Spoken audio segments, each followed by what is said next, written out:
लगभग सुबह का ही वक्त था और मुरादाबाद के घने जंगलों में जब लोग अपने घर से जब खेतों की तरफ जाते हैं और जब जंगल में जाते ही उनको एक लाश मिलती है और लाश मिलते ही तुरंत पुलिस प्रशासन के पास सूचना पहुंचती है और सूचना पहुंचने पर तुरंत पुलिस प्रशासन हरकत में आता है और तुरंत सर्च ऑपरेशन शुरू कर देते हैं। वहां पर एक लाश मिलती है, वो लाश एक महिला सिपाही की लाश होती है। यानी 17 अक्टूबर 2024 को जो लाश मिलती है वो एक महिला सिपाही की लाश थी। फिर क्या था, पुलिस प्रशासन और हरकत में आती है। वहां पर चारों तरफ यानी 30 मीटर के रेडियस में सर्च ऑपरेशन शुरू कर देती है। फिर क्या था, वहीं पर एक और लाश मिलती है, यानी 7 साल के बेटे की लाश वहां पर और मिलती है। फिर क्या था, पूरा मामला कहाँ का है वही हम आपको बताने वाले हैं। दरअसल ये मामला एक बिजनौर का है, यानी उत्तर प्रदेश में पड़ता है बिजनौर। और बिजनौर का ही ये मामला सामने आया, जहां पर पति पत्नी यानी महिला कांस्टेबल और महिला कांस्टेबल और एक सिपाही बिजनौर में ही रहते थे और वहीं पर उनकी शादी लगभग 2013 में हो जाती है। इन दोनों की पोस्टिंग जो है रामपुर में तैनात थी। ये जो इसकी पत्नी थी, पत्नी का नाम था रिंकी। रिंकी जो थी एक सिपाही कांस्टेबल के पद पर तैनात थी। और जो सिपाही था सोनू, जिसका नाम सोनू था, सोनू जो था स्पेशल ब्रांच इंटेलिजेंस ब्रांच में उसकी पोस्टिंग थी। ये दोनों लोग अपनी शादी में लगभग 14 साल हो जाते हैं, 13-14 साल, और अपनी शादी के दिन धीरे धीरे करके बिताते चले गए और लगभग 2024 और अक्टूबर का महीना आ गया। उसी अक्टूबर के महीने में 13 तारीख को 14 तारीख को सुबह यानी रिंकी को ज्वाइनिंग पर जाना था। ज्वाइनिंग यानी छुट्टी, 1 महीने की छुट्टी पर रिंकी थी। और रिंकी जो थी उसी दिन अपनी अपनी वहां पर यानी प्रेजेंटी देने वाली थी,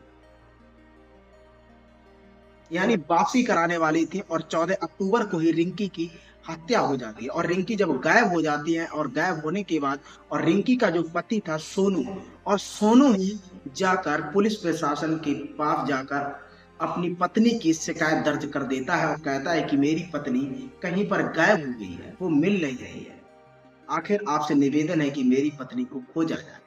फिर क्या था, पुलिस प्रशासन हरकत में आती है और उसी समय 14 अक्टूबर वाले दिन 15 अक्टूबर को लड़की के मायके वाले यानी उस लड़की के मम्मी पापा वो अपने दामाद के ऊपर यानी सोनू के ऊपर एफआईआर कर देते हैं और कहते हैं कि मेरी पत्नी का गायब होने में मेरे दामाद का हाथ है। पुलिस कहती है कि ऐसा क्या हुआ तुम्हारे दोनों लोगों के बीच में।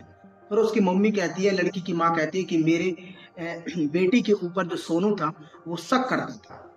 शक इसलिए करता था कि जो मेरी बेटी थी वो बिजनौर की रहने वाली है और बिजनौर में ही उसका एक प्रेम प्रसंग का मामला सामने आता है। और प्रेम प्रसंग के चक्कर में सोनू और सोनू का जीजा, यानी जब पुलिस प्रशासन ने बताया, जब मीडिया के माध्यम से जब पता चला कि सोनू यानी उसका पति और सोनू का जीजा उसको पकड़ता है और अपनी यानी सराज को, और सोनू जो था अपनी पत्नी की गर्दन काट देता है, यानी अपना सिर धड़ से अलग कर देता है और उसको बोरे में भरकर लगभग रामपुर से मुरादाबाद लगभग 30 किलोमीटर दूर घने जंगलों में फेंक देता है और खुद ही रिपोर्ट करवा देता है। तो जब पुलिस प्रशासन को पता चलती है तो वहां के जो एसपी थे मुरादाबाद के, जब ये बात पता चलती है, सर्च ऑपरेशन के दौरान एक महिला की सिपाही की लाश मिलती और तुरंत वो अपने बिजनौर फोन लगाते हैं, यानी लड़की की माँ के पास जब खबर पहुंचती है तो वो शिनाख्त के लिए, इससे पहले जब शिनाख्त के लिए जो रिंकी थी उसके पति सोनू से पूछा गया कि क्या तुम अपनी पत्नी की शिनाख्त करना चाहते हो, तो उसने सीधा साफ मना कर दिया कि मुझे शिनाख्त नहीं करनी है। फिर क्या था, तुरंत पुलिस वाले मायके में तुरंत फोन करते हैं और तुरंत वहां से मायके की टीम आती है और वहां पर अपनी बेटी को देखते हैं और वो पहचान लेते हैं। वो कहते हैं कि ये तो मेरी ही बेटी है। फिर क्या था, पुलिस प्रशासन सोनू को पकड़ लेती है।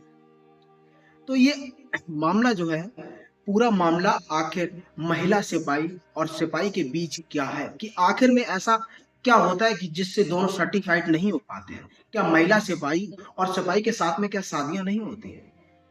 शादियां होती हैं। एक दूसरे की भावनाओं को समझना चाहिए। दोनों लोग ड्यूटी पर जाते हैं, वो भी पैसे कमाते हैं, एक महिला कांस्टेबल है वो भी पैसा कमाती है और सिपाही एक वो भी पैसा कमाता है। अगर आपके अंदर अगर गर्मी है तो उस महिला के भी अंदर गर्मी है, पैसे की गर्मी है, हैसियत की गर्मी है, वो भी एक सिपाही है। अब दोनों लोग कंप्रोमाइज ये रहे कि दोनों के बीच में सर्टिफाइड रहे कि आखिर दोनों लोग अपने किस तरह सर्टिफाइड रहे।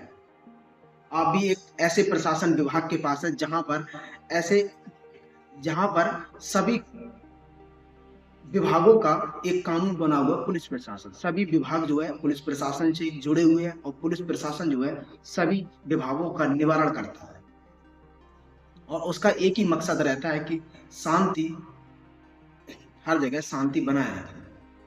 तो ऐसा दोनों सर्टिफाइड कब तक ऐसा चलता रहेगा?